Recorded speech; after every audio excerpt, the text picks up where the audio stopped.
Intro, try 3. First try, I didn't have the audio recording. Second try, I pressed the audio record button halfway through. That wasn't good enough for me, so I'm doing a third try.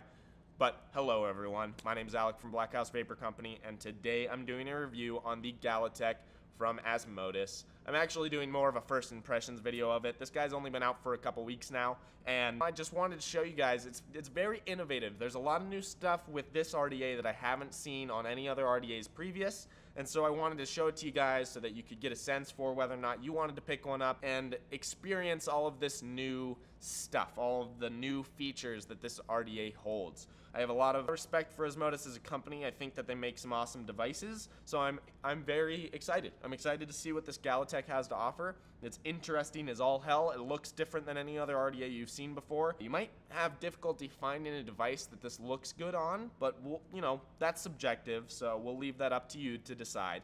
But I want to show you guys up close and personal all of the features on this. So let's take it up close and personal, and I'll show you guys what's up, throw a build on it, take it back up, vape on it for a second, and give you guys my final thoughts. Let's go. Here's what comes in the box. You got your Galatek RDA. We're going to take a look at that in a second. You get a bag of goodies, which is very difficult to see through, but inside of it you get extra screws, it looks like 3 extra screws. 3 extra screws, a squonk pin, a bunch of O-rings, and then inside of this easier to see through bag you get 2 pretty decent looking coils and a tiny little pad of cotton, and then you get obviously your tool for undoing and tightening your screws. This is a little disappointing that this is the only tool that you can use. Most people don't have tools this small to begin with, and it didn't include any Phillips screws or anything like that, only replacement screws that use this same tool. So that's a downside in my opinion.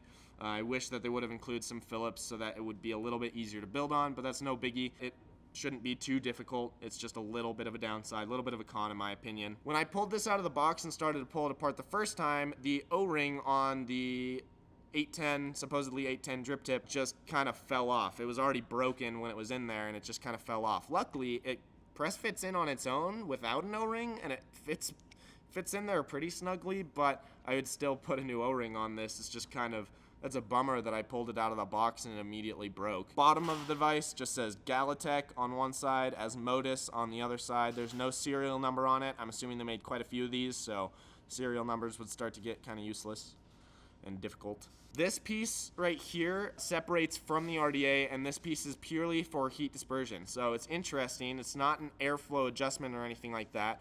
There's nothing that these little ports actually do besides just kind of circulate air around the device, and then it's supposed to just be kind of a secondary piece, sort of like the LP had a Delrin or an Ultim piece to put on the top instead of a metal piece. This is doing that same type of thing. It's just trying to make it less hot on your lips because it is a condensed design, because the chamber is super condensed and the coils are going to be really close to your mouth. It's nice that they included this little extra piece so that it doesn't get too hot while you're vaping it, especially if you got some low builds in here, which I'd assume a lot of people are going to try to put in here to get the best flavor that they can.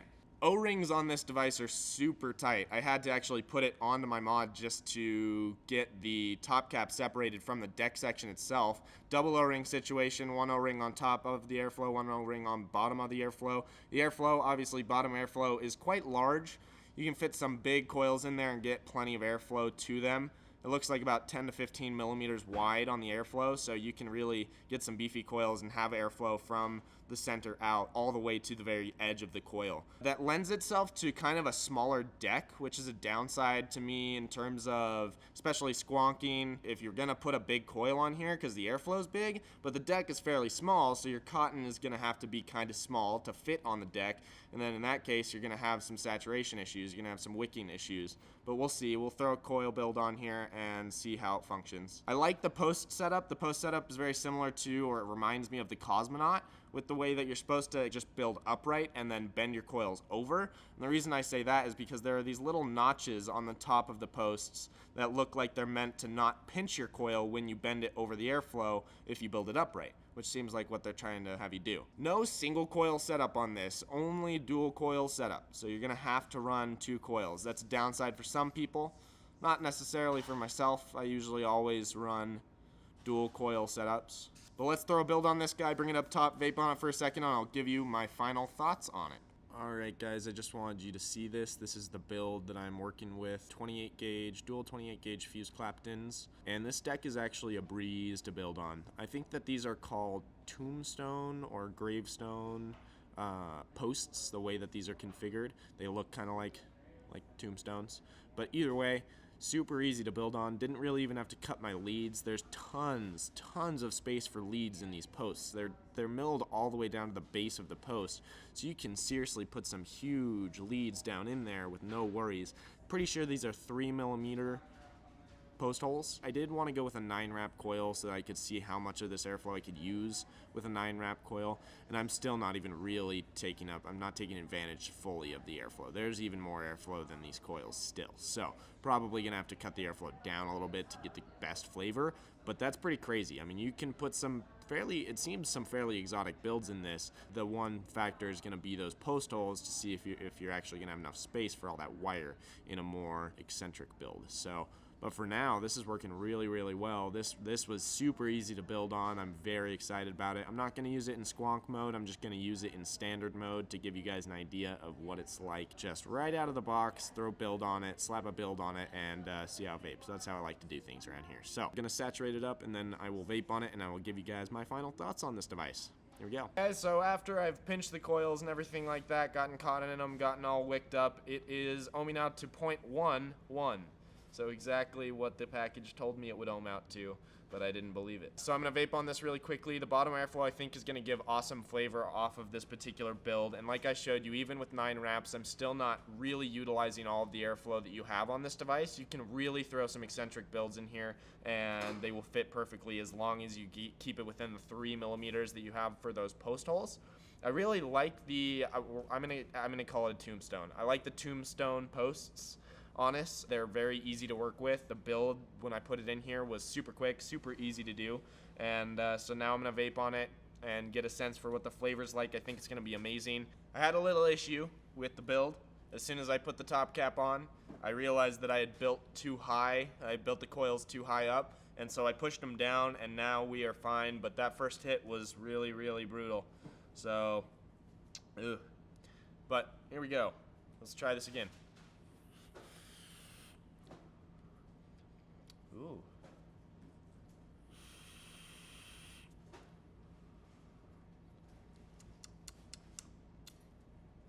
So guys, in terms of the build quality on this, I'm going to give it like an 8 out of 10. I'd say the build quality on it is pretty fantastic. The only thing that I'm marking down for the build quality is that when I took it out of the box, the O-ring on the drip tip just like fell off. It was already broken. So that's downside to me. But besides that, the build quality on it feels awesome. The machining seems good. It was clean when it got here. There was no machining oil on it or anything like that. In terms of building on it, I'm going to give it like a 9.5 out of 10. Building on this thing is super easy. The one thing you have to keep in mind that I didn't, which is completely my fault, is that it is a super condensed chamber.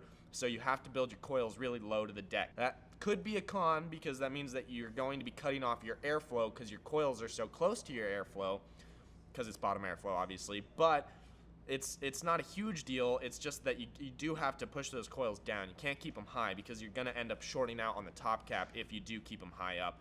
As soon as you put that top cap on, like what happened to me, as soon as I put the top cap on, it shorted out on me because I screwed up. I put the coils too high. You got to build them a little lower. But in terms of the ease of building on it, super easy, super easy. I wish that they included Phillips screws, so maybe it's a 9 instead of a 9.5.